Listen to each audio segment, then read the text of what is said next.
पाप और पुण्य का कभी अंत नहीं होता। इसी गहन सत्य के साथ भारत की पावन नगरी वृंदावन से एक बार फिर समाज को आत्मचिंतन का संदेश मिला है। वृंदावन की महान एवं सुप्रसिद्ध कथा प्रवचन वाचिका दीदी दिव्यांशी ने अपने कथा प्रवचन के दौरान जीवन और कर्म से जुड़ा एक अत्यंत गूढ़ सत्य प्रस्तुत किया।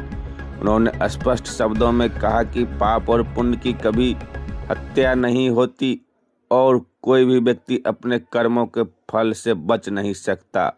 दीदी दिव्यांशी ने कहा, मनुष्य चाहे कितना भी चतुर क्यों न बन जाए, लेकिन कर्मों का लेखा जोखा कभी समाप्त नहीं होता। दीदी दिव्यांशी ने समाज को संदेश देते हुए कहा कि पारदर्शिता ही जीवन का सबसे बड़ा धर्म है। मनुष्य को सरल बनकर जीना चाहिए, ना कि स्मार्ट बनने के दिखावे में उलझना चाहिए। उनका कहना था कि सच्ची सरलता में ही पुण्य का वास होता है और दिखावे की चतुराई अंततः व्यक्ति को पतन की ओर ले जाती है। उन्होंने आगे कहा कि जो व्यक्ति सत्य, धर्म और सदाचार के मार्ग पर चलता है वही समाज में सच्चा सम्मान और जीवन में शांति प्राप्त करता है। दीदी दिव्यांशी की यह अमृतवाणी आज के दौर में न सिर्फ आध्यात्मिक चेतना जगाती है, बल्कि समाज को नैतिक मूल्यों की ओर लौटने का आह्वान भी करती है। ऐसी ही धर्म, संस्कृति और समाज से जुड़ी खबरों के लिए हमारे चैनल पी न्यूज़ को लाइक, शेयर और सब्सक्राइब जरूर करें। जय श्री राधे लिखे। दो भ्रूण ऐसे संसार में जिनकी हत्या नहीं हो सकती, एक पाप और दूसरा पुण्य। हम ये नहीं कहते आप कथा में आओगे तो आपके जितने पाप हैं वो दूर ही हो जाएंगे। कर्म किया है तो उसका फल आपको भोगना ही पड़ेगा। कर्म खराब होते हैं हमारे और उपाय पूछते हैं पंडितों के पास जाकर के, बचे कैसे, वो तो भोगना पड़ेगा।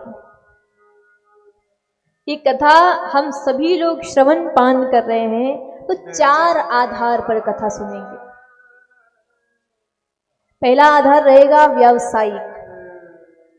हम कुछ भी करेंगे अपने व्यवसाय में तो उसमें पूरा हमें परिश्रम करना चाहिए, पूरा लगन के साथ में काम करेंगे। दूसरा इस कथा का आधार रहेगा समाज। समाज कैसे?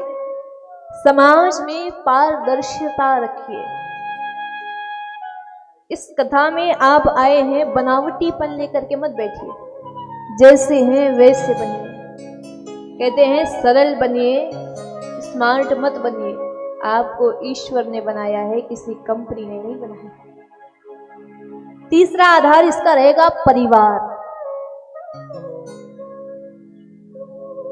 आज के समय में हमारी कथा की अगर बात करें तो बच्चे हमारी कथा में बहुत कम आते हैं। हमारी कथाओं में सफेद बाल वाले ज्यादा आते हैं। अच्छा, सफेद बाल वाले भी दो तरह के होते हैं, एक जो देखते ही पता चल जाते हैं और दूसरे को पता ही नहीं चलता। क्यों? जैसे ही देखा शीशा सामने आया, दर्पण देखा, अरे बाल सफेद हो गए, जल्दी से दौड़ करके गए, वो दवाई लेकर के आई, डाई लेकर के आए और पूरे बालों में ऐसा लगा लिया।